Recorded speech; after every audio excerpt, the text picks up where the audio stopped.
Deon de Aimbon, Karen Onco Aka, Tsoima Agoika, Goigu Ada, Norman Akil. I am happy to see you. My name is Karen Onco. My Kiowa name is Stone Woman or Strong Woman. I am a member of the Kiowa Tribe of Oklahoma, and I live in Norman, Oklahoma. I'm a retired educator of 42 years, and I'm here today to talk about the history of my tribe. One portion of our religion was the Sundance, which was outlawed. And but the Sundance was a very important ceremonial for us. It's actually to us not called the Sundance, it's called the Medicine Dance. And that is where men would dance for 3 days. They would fast. They would only drink water. They would say prayers as they danced, and they would ask for healing for their family or their relatives, if anyone was sick, or if they were going on a journey, or if they were going to war. So a lot of times they would wear, during the Sundance, sage, and they wore it on their ankles, they wore it on their wrist, and they wore it on their head. And this is an example of the ankle sage. The only thing they were allowed was water, and so they had to be able to stand for 3 days dancing with nothing but water. So they would receive visions or some kind of powerful feeling, like a spirit, that would help them to get through that. So what was happening, though, was because the American Christians did not understand our religion, they outlawed it in the 1800s. And by outlawing it, we could not practice our religion at all. We couldn't practice the Sundance. If we did, our men were sent off in a way, or they were confined to a fort, prison, if they did practice it. So we stopped at that time. During that time. Another thing that had happened to us was that because we were nomadic, they confined us to the fort. We were one of the last tribes to be brought into a military fort because we had fought for so long. They took our children, put them in a boarding school so that they could learn the American way, or the American Christian way. They were told not to speak their language. They were told not to follow their culture. But my family group was one that we hid in the canyons. Where my family came from, we call it the Redstone area. We have canyons. And my grandmother used to hold her dances down there, the ceremonial dances, on our land down in the canyons. And that's how we were able to maintain our ceremonials, was by doing things like that. We were a military society. We had Ohama, black leggings, and Thaipe, and we had the 10 elite. Because we were based as a military society, we started training our boys at very young ages, and they went through the different stages in Ohama.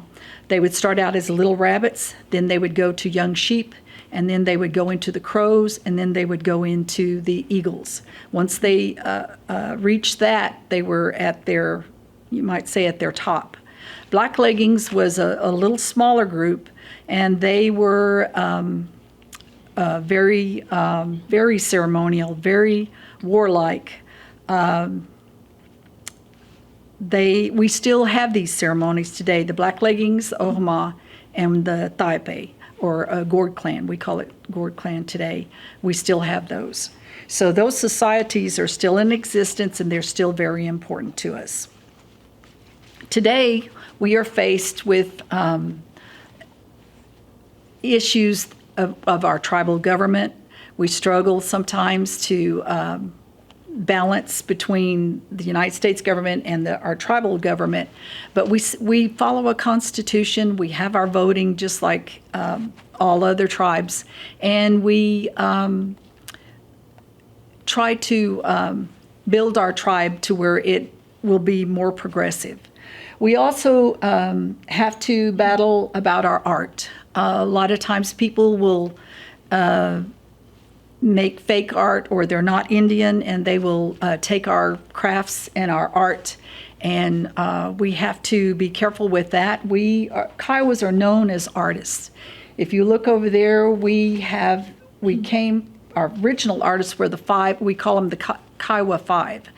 They were trained by Mr. Jacobson. He would take them everywhere across the United States, and they became very famous. We also have a tribal symbol. We have the 10 feathers, which represents the 10 bundles. We have the buffalo in the middle, which represents the ohoma drum. And of course, we have the warrior, the black leggings warrior, because he has the red cape. The art is well known. We have artists from all over the United States and some of them have even traveled gone as far as Europe. So the art is well known. We originally started, even whenever they were imprisoned in Florida after the war, they took our Kiowa men and imprisoned them in Florida. So they would take paper that had lines on it, and they would still draw, and they would do their art, and we call that ledger art. So all those Indians that were imprisoned with us, the Cheyennes, us, the Apache, they all did their art on those ledgers, and that's what we call the ledger art. And if you look over there, that is one of the ledger drawings over there. The Kiowas also are known for the flute. They play the flute. The flute in the Kiowa tribe, the women not supposed to play the flute. It's just the men. The flute was used in dancing. It was also used to show a woman that they love them. They would sit outside the teepee and play the flute, a melody. And if the woman really liked him, she would come out. And if she didn't, she stayed inside her teepee. So the flute is very popular today. A lot of people pick it up and play it, but I always respect the drum and the flute because I know that we are a male-dominant tribe. Women are not supposed to drum. Only the men drum, and women can sing at the drum, but the men are in charge of that drum. So ohoma keeps a drum that they've had for hundreds of years that they just keep, fixing and rebuilding. And we meet once a year during the Sundance time, which is in June, toward the end of June. And ohoma brings out that drum, and then we dance. Or we don't, the men do, because it's their society. And the Black Leggings is a male society. It has become a veteran society. The ohoma is a male society. The women support. We dance behind them, and we give them support, and we provide the food for them.